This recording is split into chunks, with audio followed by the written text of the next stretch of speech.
Hello guys, welcome back to the Beastie room.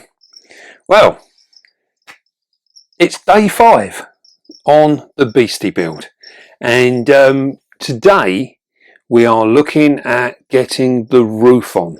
So as you saw in the last video there, we've done the sides, we've put our breathable membrane all the way around. Things are really flying along, and these are literally set out, like we said before, we are literally on working day 5. So yeah, things are flying. Now today we're going to attempt to get the roof on, and we'll have a little chat about that. So without further ado, let's crack straight into it and see how we're getting on. I'll see you shortly.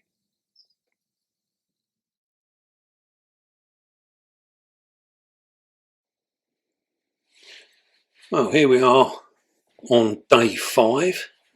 As you can see, the sun is shining again. We have been so lucky. And what we're going to do today, the boys are now going to put the roof on. So we're putting up the first joist there. Now these are 6x2s, and you need that 6-inch depth of timber to be able to withstand the actual weight of the roof. And you will see as the video goes on just about how much weight is actually in there. Now, interestingly enough, I see there's been some of the comments on the previous video, people worrying about guttering and what do we do if it pours down with rain. Well, we don't put the guttering up until we get the roof on. And once we've done the roof, we can then start worrying about guttering. But we've made provisions all the way around. The building is going to be a drainage layer. And as I said in the very beginning, we are lucky here that we have really well drained ground. So we don't tend to flood out. Even in heavy rain, it disperses almost immediately. It's gone. Now, as you can see now, we've gone up, we've jumped up a little bit. And you can see them measuring out them 2x6s. They're all coming in.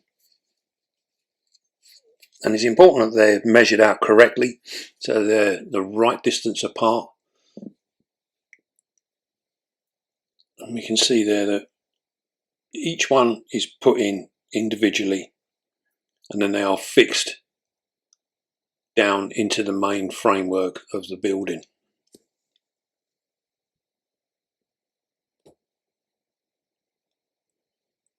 So again, it's like most things that we do within the building trade, a lot of time is spent in actually just getting things in the right place before we can go ahead and fix them. Really important that we get this right. As you can see there, we're sort of flicking through and we're getting them all up in place. We measure them all through, make sure they're all sat correctly. Now there's obviously an overhang on the back and there's an overhang on the front as well.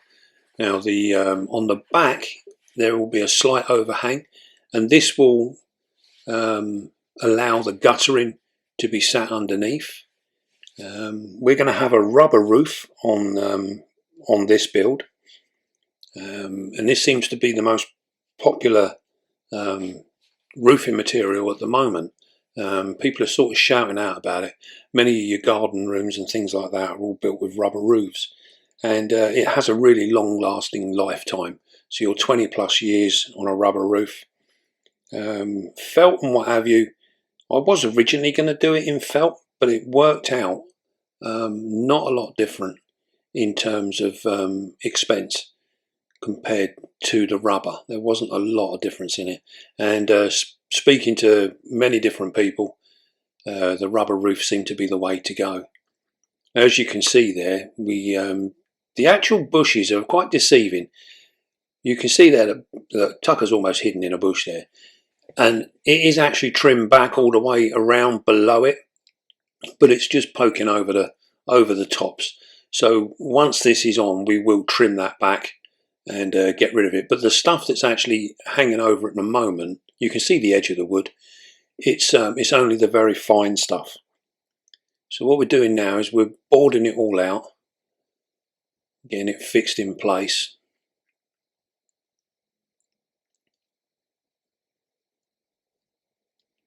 And just making sure that we're square again.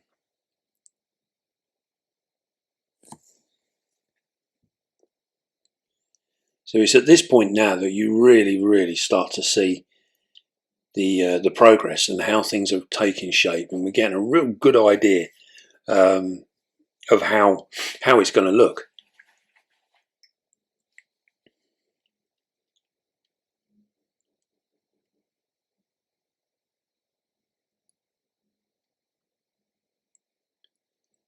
So as we said before, they'll put literally just a few screws in just to secure the timbers, make sure they're not going anywhere, and then at a later date they will chalk line all of the centre supports, which are the timbers running in the middle of our boards, and they will then get them all screwed down as well. Just making sure everything lines up.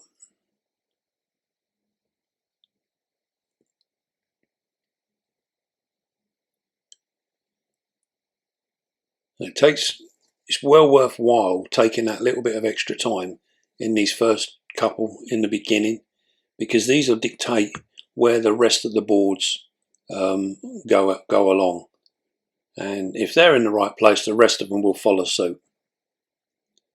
So here comes the next one. Just flick them up there. Got a monkey, isn't he? Literally flying in and out of there.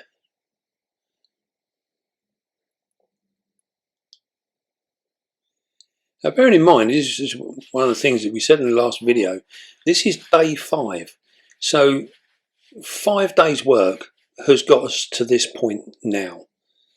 And that's literally from bare bones, from when the very first block was laid, or to be fair, when the very first little footing was starting to be dug out. It's taken 5 days to actually get to this stage, which is quite phenomenal. And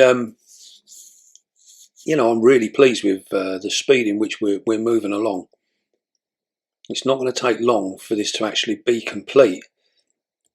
Now, we will end up having a little bit of a break because we need to wait on our electrician to come in, and he's been waylaid, so he's going to be a little bit longer. We could have really have done with him coming in now, and that would have been ideal, but unfortunately we are going to have to wait a few days before he can get to us. So there will be a little bit of a delay there. Hopefully it will only take him a day or two to actually get the electrics all in and get all the sockets in. As you can appreciate, we will be going for some extra sockets because of lighting, heating cables, all sorts of things, thermostats. We're going to need a few sockets within there, and I've got some different plans for how I want to try and heat things and control the temperatures.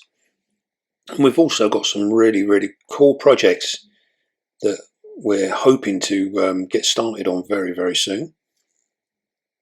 So we are going to need an abundance of sockets.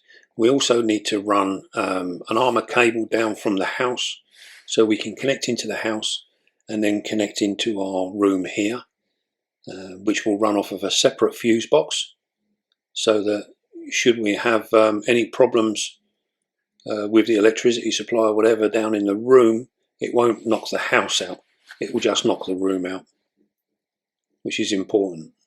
We need to be able to separate them. We're also going to be looking at different lighting in the room as well itself, so the actual room lighting.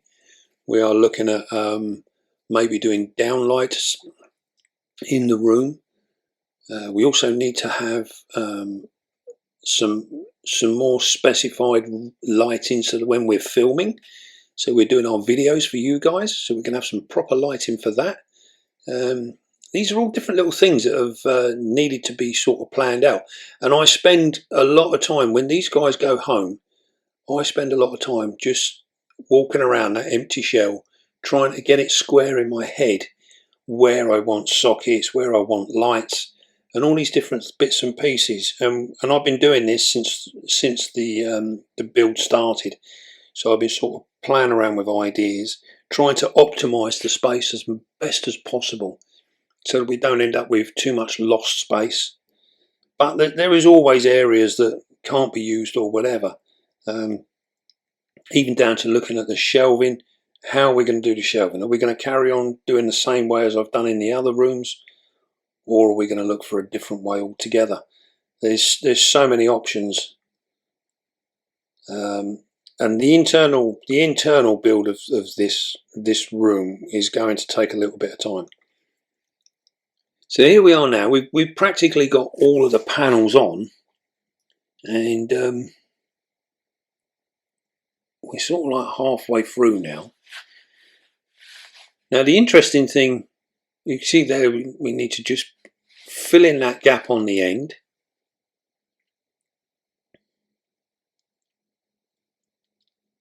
I think they're going to add another one to it. Not quite sure what they're going to do there. We're about to find out.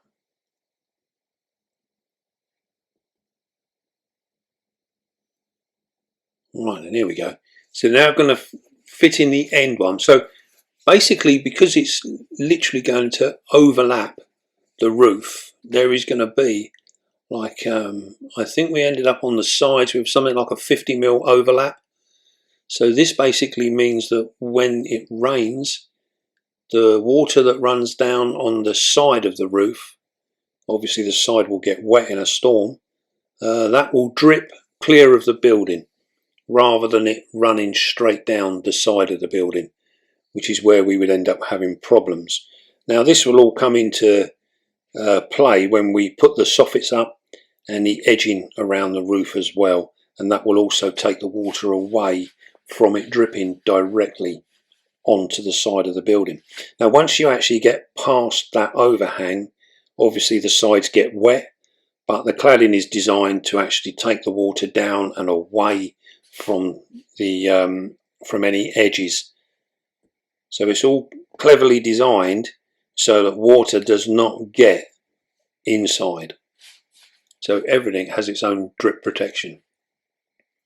And that is what Tucker's doing now. He's putting on that 50mm, that 2-inch timber on the outside. So that will fit on the outside, which will give us that drip.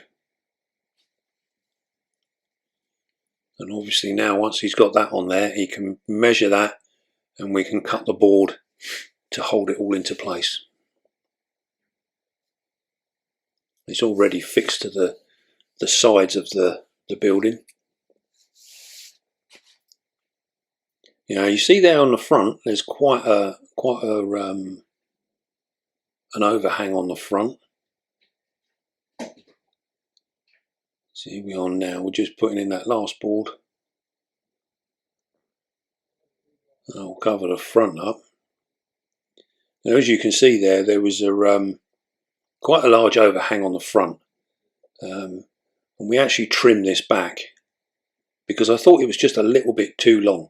So we went for the longer timbers, and just to see how it was going to look and how it would, whether it would benefit or whatever. And it just appeared to be a little bit too long. So we will, once this one piece goes in here, that's the roof finished now. So that is the first layer of the roof.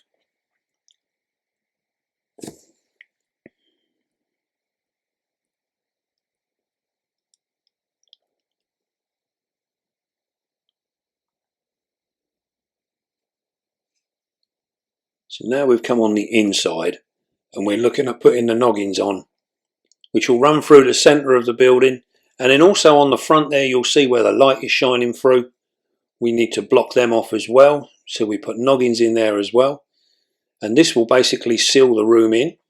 We do the same on the back because obviously there's a gap on the back as well, so we can actually fill those in as well.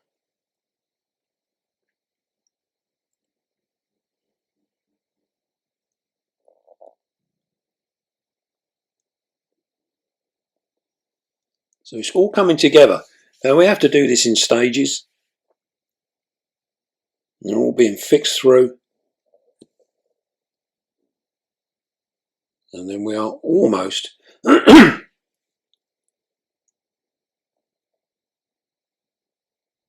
Basically what these noggins do, these noggins will tie all of our beams together and give it some structural support and make the whole thing a whole lot stronger.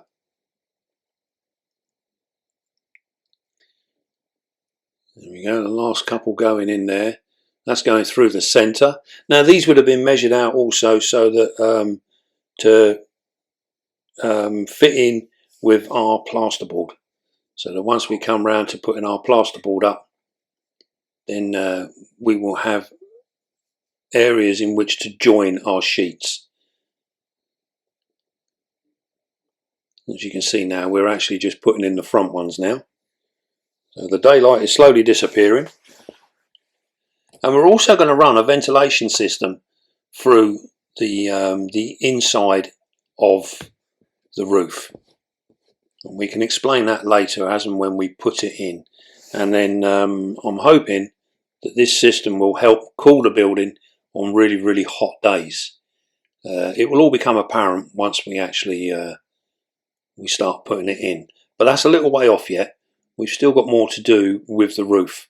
We need to get the rest of this roof in place, because although it looked finished, it is only halfway done.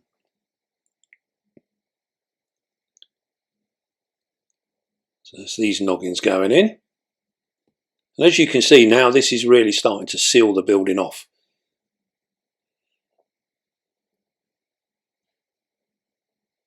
This is all about making it watertight as well. We're taking away all the gaps, so it won't be airtight, but it will be weather tight. Now we've still got the outside stuff to do, so we've still got the cladding to go up, all the soffits and everything around the top of the roof. That all needs to come, but everything has its stages.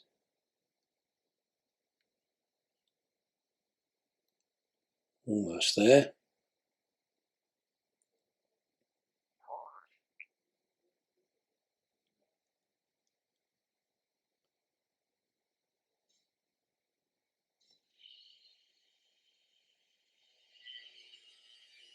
And when we put these noggins in, they're quite a snug fit. So as you can see there, Tucker is just tapping away, getting them all in place.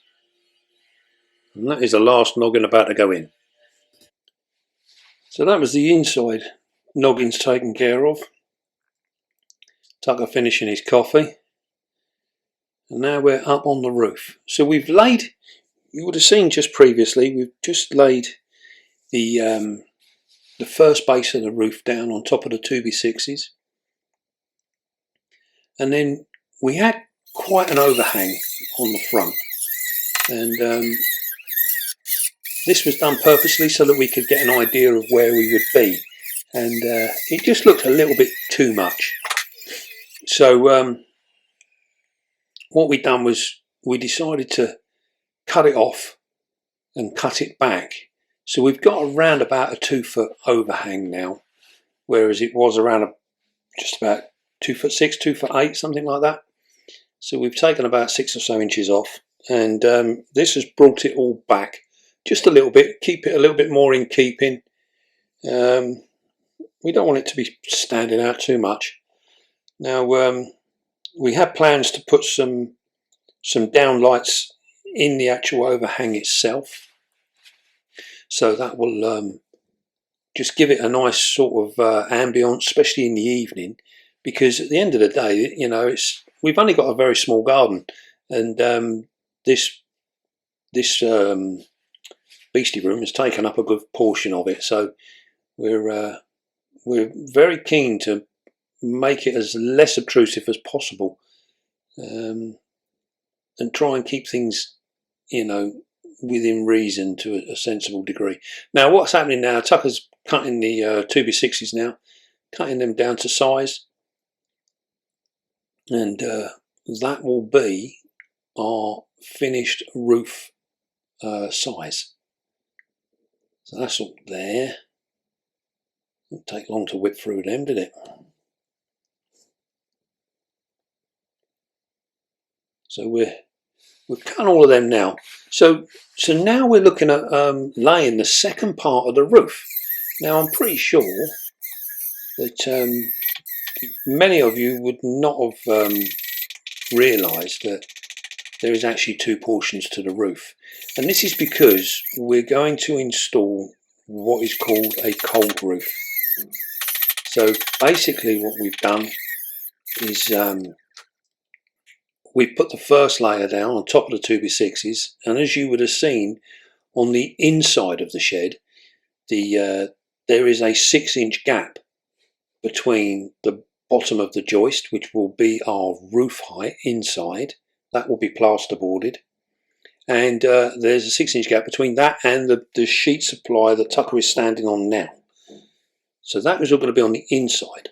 Now most people would put their insulation on the inside, and that's all well and good, you know, you can do that, but by doing it the way we're going to do it now, this is what's called a cold roof.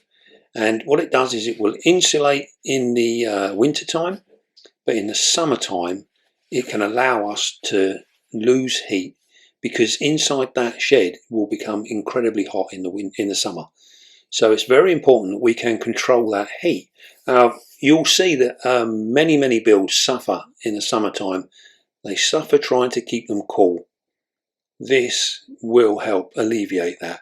So what Tucker's doing now is he's cutting framework. So we're going to put a 2-inch framework all the way around the outside edge of the roof. And as you can see there, he's fixing them down now. And so these have all been cut. We literally got 2x4s and cut them in half. And one of the reasons this was done was, one, because we got the 2x4s there, and also as well, with a 2x4 length of wood, we don't tend to get so much bowing and what have you. Whereas 2x2s, they're often like bananas. So we end up with a better timber by doing it this way. So as you can see, he's fixing in the back now. And then all we need to do now is make a couple more. There you go, he's cutting one now. So we can literally cut them, and then that will lay down the other side.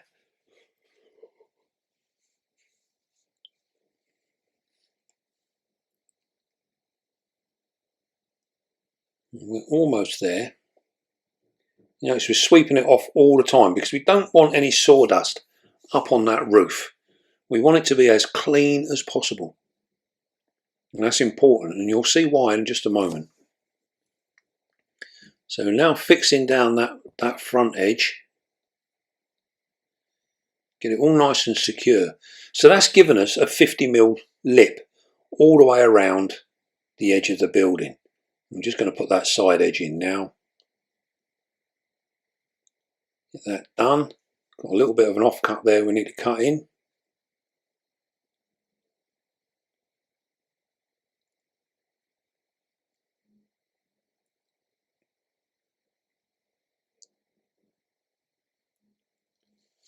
That's it. Get rid of all the rubbish that we don't need up there.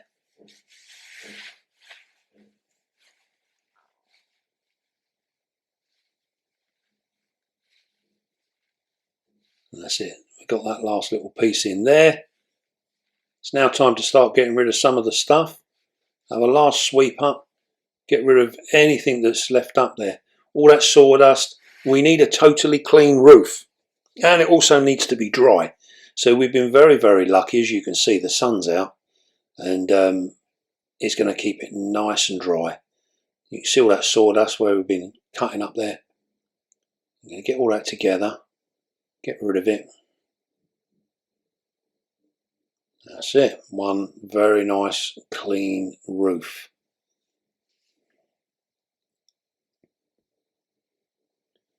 So what we're doing now is Tucker is running through and just fixing the last portions of the boards to the inside joists. This will make everything nice and secure and tight, and absolutely perfectly flat as well. So it's very important that everything is fixed firmly down. Let's tuck it down. Now then, It's time to get up there. Now what you see, that tin of glue that Tucker's just put up on the roof, he's getting ready. And here comes our Celotex. Now we're using 50mm Celotex, and you can see Tucker there is actually dribbling that glue all out onto the roof. And then you just walk on it, put it all down. See there, he's putting more out, covering all the way along the back. John's handing up the Celotex as we go. And we had a couple of them that were a little bit damp on top where we had a little shower the other day. So John has cleaned them all off, dried them, so they're all perfectly dry. And then it's just time to get them all up there. So many of you will be sitting there now thinking, well, I always thought the insulation went on the inside. Well, you can put it on the inside and that will keep the warmth in. But we want to be able to not only keep the warmth in, but we also want to keep it cool in the summertime. And by doing it this way, this will, in effect, do exactly that, so that we can keep it cool in the summertime as well as keeping it warm in the winter. And as you can see, the Celotex is nice and light, easy enough to work with.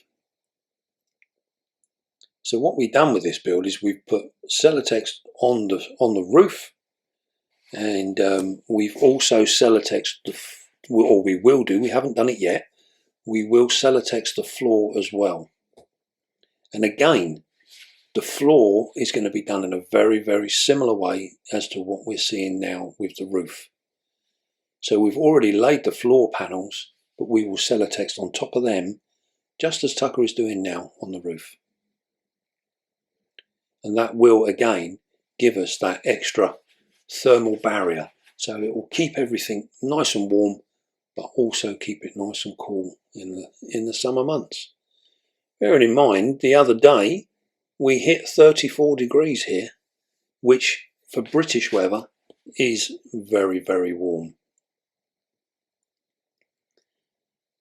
It's literally flying along now. It's just like one huge, great big jigsaw puzzle. Celotex is nice and easy. It's a man-made product, so it's nice and easy to cut. More glue going down. It's important we use the right adhesive. This is a very strong adhesive. And it's designed for the job.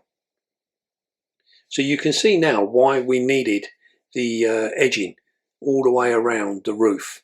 And that will then be the protective barrier against the edge of the Celotex. So the Celotex is not open to the elements whatsoever. It's completely protected by a wooden bead all the way around the rooftop. And you'll see there now, Tucker's just cut that one. And you'll see that when that goes in, that will literally just fall into place. Just taking that little bit of dust away, a bit more glue, and there you go.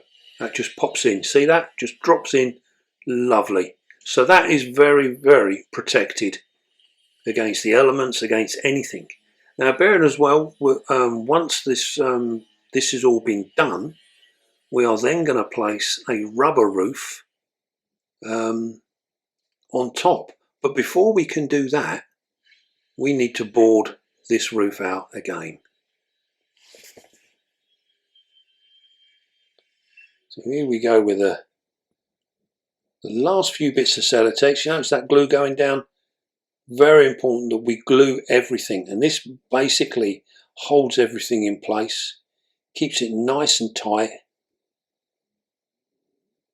The last thing we want to do is have these things moving around.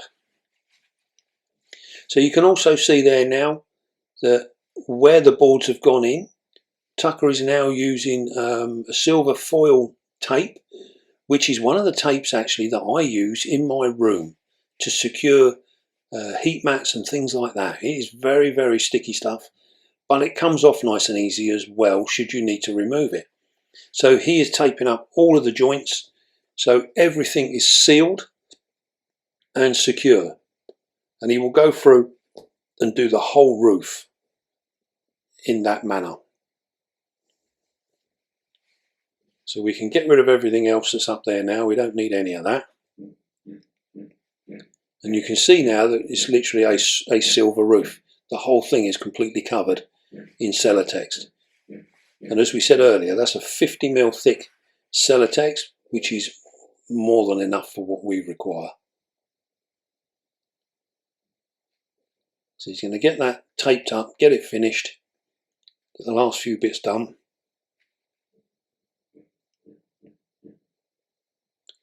It's all these little touches that will make it so much easier and more beneficial long term. You know, many builders that wouldn't bother taping it up. They would literally just be like, well, it's not going to go anywhere. We'll just board up on top. Or they would have cut the expense and not bothered boarding it a second time. Some will actually put the rubber directly on top of this, which to me seems a little foolhardy, because Celotex is quite a soft material. If you stamp on it, you will break the film on top and put a dent in it. So it is not the strongest of materials if left open like that is now. So you could put your rubber on top. Should anything fall on it, you stand a chance of ripping your rubber, damaging your roof.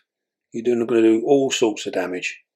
So we tape it all up, get it all done, and then to do the second part of our cold roof, we're going to sheet board it once again. And here we go. Here comes the first one. So we're back on now with our 1/2-inch ply sheets,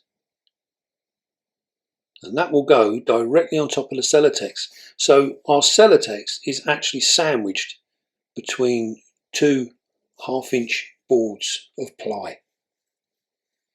Now this not only gives it strength, it will give it endurance, it will make it last a lot longer, and it will also protect that Celotex so that we've got no issues with anything landing on it or damaging it. And it will also create that barrier, that thermal barrier that we were talking about. And because we've got the 6-inch gap with our joists between the roof and our internal plasterboard, we can actually install our ventilation system within the rafters. And we'll get to that at a later date. As you can see now, everything's going up. Doesn't take too long. Start boarding it up. And it was an interesting thing hearing the theory of the cold roof, because I'd not come across this before. So I personally was expecting us just to Celotex inside and then plasterboard. And then as Tucker explained, it actually made total sense as to how it's done. And he's done this on other roofs as well, and they've always managed to stay that much cooler in the summertime, but also maintain the warm properties in the winter. So it's really an interesting way of doing things. It is a little bit more expensive because you're doubling up on materials, but the benefits will outweigh that extra expense. It will just be so much better. And as we said way back at the beginning of the video, sometimes it's better to spend a little extra money now doing things in a certain way if it's going to save us heating costs long term. So it won't take us long to get back the little extra that we've spent on boards and what have you, in terms of, in what we're going to spend on heating the room itself. That is the plan. Time will tell, but I have every faith in Tucker and what he's said. And to be totally honest with you, this is a very interesting point actually.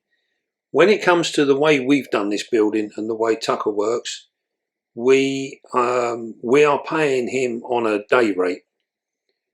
So we pay for all the materials and everything else, and then we are paying for his skill and labour. Now, you can see there, he's just putting a chalk line down so that he knows where the roof joists are so that he can screw the top boards down to the roof joists. So yes, as we were saying, Tucker is on a day rate, and to be honest, I know many people worry about contractors being on day rates, because quite often if they're on a day rate, they tend to work at a slower speed because they want to earn as much as possible. As you've seen with this, we are on day 5 and this building is almost up. So Tucker and John have not stopped. When they start in the morning and they're here at 8 in the morning, they don't go home till sort of 4 o'clock in the evening, the afternoon, and they don't stop for lunch or anything. They literally just work solid all the way through. So we had no fear of any time being wasted and paying for wasted time. They haven't stopped. So that's an absolute credit to them. Now also as well, in terms of doing this roof this way, you might sit there and think, well, how much extra are they making because of all the extra wood and stuff we're using? Well, Tucker's making nothing out of this at all. I paid for all the materials. I am only paying for Tucker's skill and time. So if he says it's beneficial and it works, I'll take his word for it, because he's not getting anything out of it and we're the only ones that should benefit. So again, that trust is there. Very, very important. But we can run through all of this right at the end of the project. We're going to have a little chat with Tucker, hopefully, and we'll get him on film and see what it's all about. But there you go, day 5, roof ready to be rubberised. Cannot wait.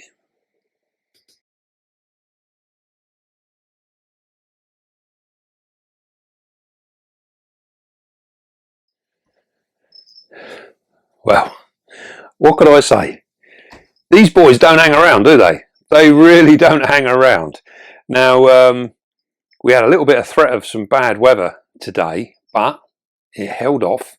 We managed to get going. And as you saw in the video there, we went straight in, literally started the day straight away by putting up them 2x6 joists up on the roof space. Now, it's not until you start getting them joists in that you realise just how far things are coming along, and it really, really takes shape once you put a roof on it. It's just unbelievable. Now, as you saw in the video there, we put the joists on. So as we were saying, they are 6 inches deep, those joists, and the idea of this, for those of you who don't realise or don't understand what's going on with the build, the joist, by having a 6-inch thick joist, that allows for the weight of the roof and it stops the beams from bowing. So there is a distance that it won't, it'd be just too much, but we're under that. We're well under that. We're not that wide, so it's a 6-inch joist is more than enough to cope with that kind of roof. Now, as you saw there, we put all the joists out. The joists are fixed to the roof. That didn't really become too apparent in the video, but they're all fixed to the roof. And then what we done then was it was boarded out. Now, as we said a little bit in the video, most people would have then boarded that top of the roof out like we did the first time, put the boards on, then they would have felted over that with felt, or maybe put a rubber roof over the top of that like we're going to do, a rubber roof. They would have gone directly on top of there, and then their insulation they would have put inside, so it would have been inside that 6-inch joist. They would have slipped it in there. Now, that originally was how I was thinking we were going to be doing it, but talking to Tucker, and he's done this on a number of occasions now, they've done what they call a cold roof. So the inside, that 6-inch void, is literally a void. It is completely open. There is nothing in there. So then what they done then was they boarded the top of the roof out, as you saw in the video. Then they they put a frame around that, and then they glue the Celotex on top of the roof, which is rather unusual, I thought. So they put it on top of the roof. Then that is all taped in, as you saw there. All the joints are taped up once all the Celotex is in. You've got your bead all the way around the edge, which protects the Celotex, stops it from moving around, stops things damaging it, because Celotex is basically like a solid foam, so it's quite easily damaged. It's also foil coated as well, so it reflects and retains heat. Now, So that was all put into place. And then he boarded over the top of that again. So we have got literally almost like two boarded roofs, really, with the Celotex in the middle, sandwiched in the middle like that. Now, this is what they call a cold roof.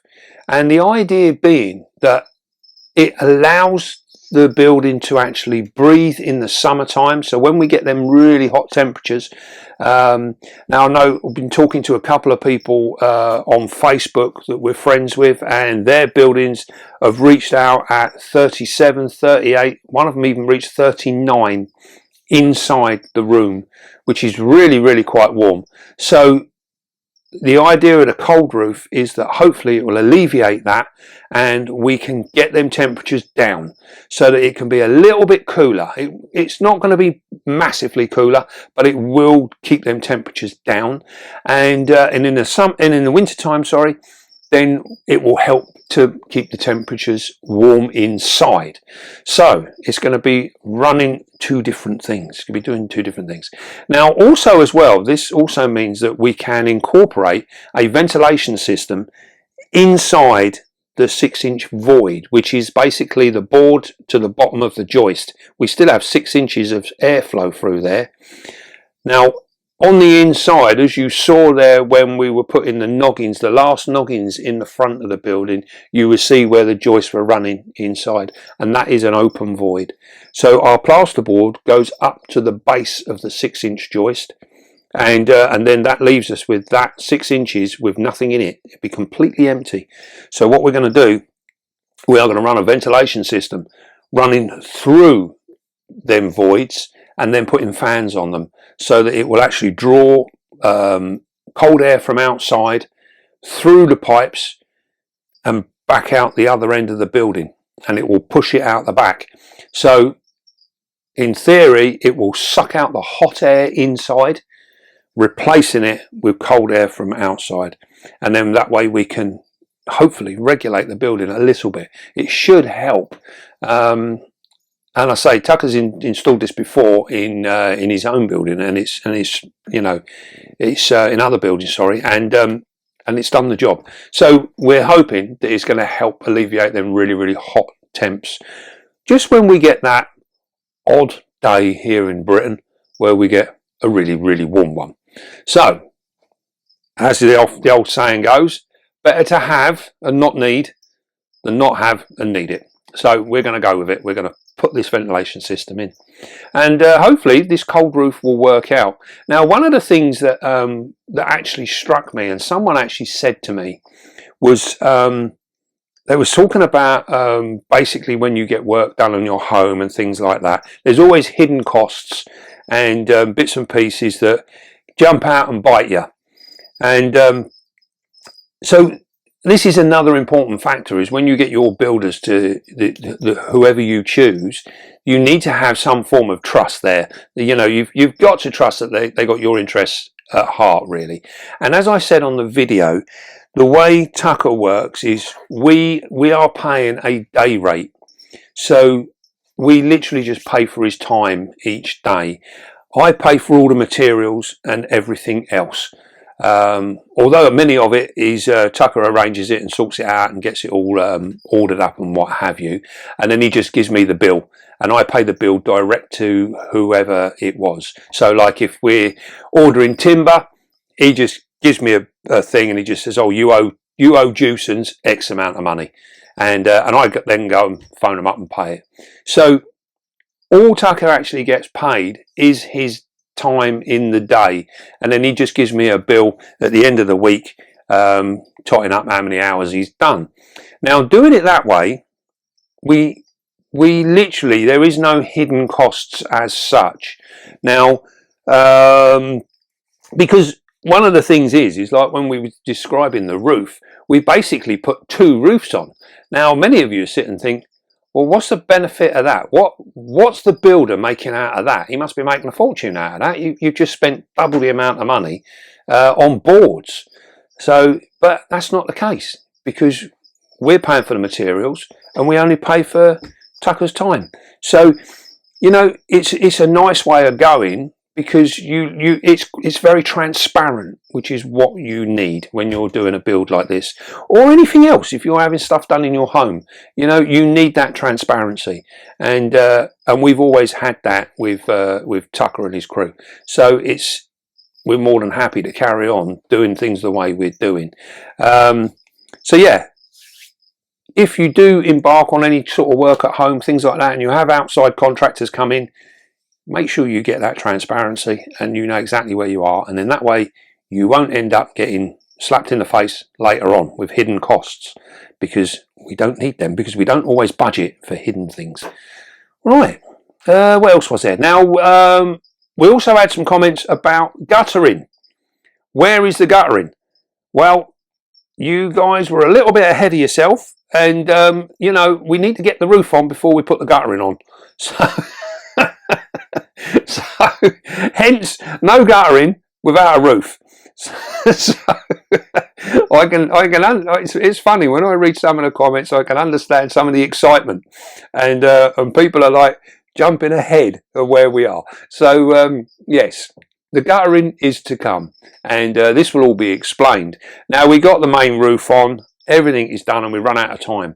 So the next stage now is to actually get the rubber. We've gone for a rubber roof, so Tucker will install the rubber roof, and hopefully we're going to start putting the floor inside as well, because that will be done in a similar process to how we done the roof. So yeah, I hope you're enjoying this. It's such fun to actually do, and I don't think I have ever done so much editing on this channel since we started. We are literally filming anywhere between 10 and 12 hours of film every day, and then that has to be condensed down, edited, cut and mucked about with. I've never done so much work on the camera as I have done in this project. It is really, really hard work, and yeah, a lot of work to make sure that these videos get out on time. So I hope you enjoy them, and you're enjoying the actual build. I mean, there's just so much more to come. We will try and get a little bit of spider content in between, because we've also had a couple of comments saying, where's the spiders? Well, you know, we can only do one thing at a time, so we will try and throw a bit of spider content in between, because once we get the roof and the floor in, we are going to slow down a little bit, because we are then waiting on our electrician to come through, put the electrics in. We're also waiting for our cladding for the outside of the building. That's been ordered, and it's now just on the mercy of the supplier to get it to us, and that might take a couple of weeks. So things will slow down a little bit on the build, and then maybe we can get a little bit more spider content in between, and then we can pick it up again. But anyway, I hope you enjoyed that video, and bit of luck, we get some decent weather and we can crack on and do the rubber roof. Right then, don't forget, be calm, be gentle, and love your spider. I'll see you soon, guys.